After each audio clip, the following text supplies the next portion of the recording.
کہ ان نصیحت کو قبول کرنے کی توفیق دے دیں۔ تو اللہ فرماتا ہے فی قلوبہم مرض فزادہم اللہ مرضا، ان کے دلوں میں کیا ہے؟ بیماری ہیں۔ فزادہم اللہ مرضا، اللہ بڑھا دے گا ان کی بیماری کو، مرضاً، اور بھی بیماری میں، یعنی اللہ نے ان کے بیماری میں اور بھی اضافہ کر دیا ہے۔ کن کی بیماری میں؟ جو نصیحت کو قبول نہیں کرتے، جن کی دل جو ہیں بیمار ہیں، ان کی ضد کے نتیجے میں اللہ تعالیٰ نے ان کی بیماری کو اور بڑھا دیا ہے۔ ٹھیک ہے، اب انہیں واقعی ایمان لانے کی توفیق نہیں ہوگی، نصیحت قبول کرنے کی توفیق نہیں ہوگی۔ ظاہری بات ہے، ایک تو بیماری جو ہیں کہ دل کی بیماری کا مطلب یہ نہیں کہ اس کا دل خراب ہے، ٹھیک ہے، اس کے دل میں سوراخ ہیں وغیرہ وغیرہ، نہیں، بلکہ اس کے دل میں ایسی بیماری ہے جو کہ نصیحت قبول نہیں کرتے ہیں، جو کہ اللہ تعالیٰ کی فرمان کو قبول نہیں کرتے، رسول کی فرمان کو قبول نہیں کرتے، تو ان کے دل میں ایسی بیماری ہیں۔ تو اللہ فرماتا ہے کہ جب ان کے دل میں ایسا بیماری زنگ جب لگ جائیں تو پھر کیا ہوگا؟ اللہ تعالیٰ ان کی بیماری میں اور بھی اضافہ کر دے گا۔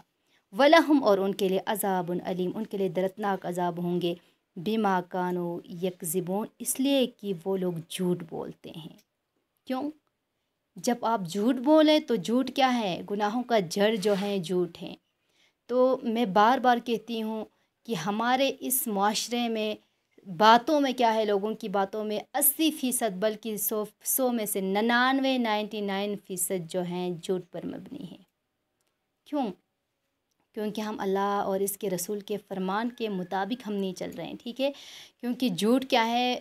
جھوٹ جب آپ بولیں تو پھر آپ جھوٹ پہ جھوٹ بولتے جائیں گے، جھوٹ آپ کو کبھی بھی کامیابی کی طرف نہیں لے جائیں گے، جب جھوٹ بول کے آپ کبھی بھی منزل پہ نہیں پہنچ سکیں گے، ٹھیک ہے، کیونکہ سچ کیا ہے؟ فلعنۃ اللہ علی الکاذبین، اللہ نے فرمایا کہ جھوٹوں پہ تو اللہ کی لعنت ہے۔ اگر آپ جھوٹ بول کے اگر آپ کو کامیابی ملی نا تو پھر آپ پھر نیچے گر جائیں گے، آپ کو وہ کامیابی جو ہیں کہ آپ کو حاصل نہیں ہوگا جو واقعی میں کامیاب ہیں۔ تو ہمیشہ سچ بولنے کی کوشش کرو، کیونکہ ہمارے معاشرے میں یہ ہیں کہ اگر کوئی سچ بولے تو اس کا مطلب کیا ہے؟ کہ وہ بے وقوف ہیں، کہ اس نے سچ ہی بولا، یہی کہتے ہیں نا، اگر کوئی سچ بولے تو اس نے سچ بولا، یہ بے وقوف ہے، کیونکہ اس نے جو سچی بات ہے وہی ہمیں بول دیا، یہ بے وقوف ہے، یہ سادہ ہے، ٹھیک ہے، کہ یہ مطلب سادہ لوگ ہیں۔ تو جو سچ بولے اس کو سادہ ہم سمجھتے ہیں، جو جھوٹ پہ جھوٹ بولتے جا رہے ہیں، دھوکہ دیتے جا رہے ہیں، جو فراڈ کر رہے ہیں، تو وہ واقعی میں سمجھدار ہیں۔ حالانکہ اللہ نے فرمایا کیا ہے؟ ان کے دلوں میں جو ہیں دل پر زنگ لگ گیا ہے، اس وجہ سے وہ جھوٹ پہ جھوٹ بولتے جا رہے ہیں۔ تو اللہ جب تک وہ خدا نے آج تک اس قوم کی حالت نہیں بدلی نہ ہو جس کو خیال اپنے حالات کے بدلنے کا۔ آپ جب جھوٹ کے عادی ہو جائے تو آپ جھوٹ بولتے جائیں گے، جب تک آپ تبدیلی نہ لائیں، ٹھیک ہے، اپنے اندر آپ خود سچ بولنے کی کوشش نہ کریں، کوئی ڈانٹ کے ڈپٹ کے مار پیٹ کے آپ کی عادت جو ہے نہیں تبدیل ہوگی، ٹھیک ہے۔ اس کے لیے کیا کرنا پڑے گا؟ آپ کو خود احتیاط کرنا پڑے گا، آپ خود احتیاط کریں، آپ خود اپنے سچ بولنے کی عادی ہو جائیں۔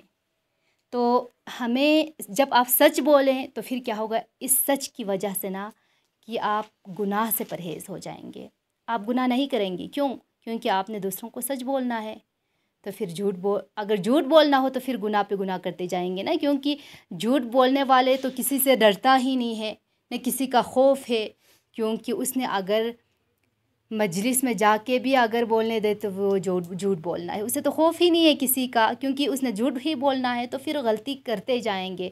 تو اس لیے کیا ہے؟ جب آپ سچ بولیں گے تو پھر کیا ہے؟ سچائی جو ہے مومن کی صفت ہے۔ اگر آپ سچ نہیں بولیں گے، جو جھوٹ بولتا ہو تو وہ مومن نہیں ہو سکتا کبھی بھی۔ مومن وہی ہے جو سچ بولیں۔ تو اپنی باتوں میں 99% کوشش کرو کہ سچائی ہونے کی، ٹھیک ہے، کہ آپ مذاق کے لیے جو بھی کرنے کے لیے چاہے جو بھی آپ کو خطرہ لاحق ہو آپ نہ بولیں جھوٹ، کیونکہ وقتی آپ کو تو ڈانٹ ڈپٹ تو پڑے گا، لیکن آپ کے لیے کیا ہے؟ فائدہ مند ہے یہ وہی سچ جو ہے ہمیشہ کامیاب ہی رہیں گے۔ تو کوشش کرو کہ بالکل جھوٹ نہ بولنے کی۔ وَإِذَا قِيلَ لَهُمْ لَا تُفْسِدُوا فِي الْأَرْضِ قَالُوا إِنَّمَا نَحْنُ مُصْلِحُونَ۔ وَإِذَا، اور جب قلیل جب کہا جاتا ہے لہم انہیں لا تفسدوا فساد نہ پھیلاؤ فی الارض زمین میں، قالوا وہ کہتے ہیں انما نحن مصلحون ہم تو صرف اصلاح کرنے والے ہیں۔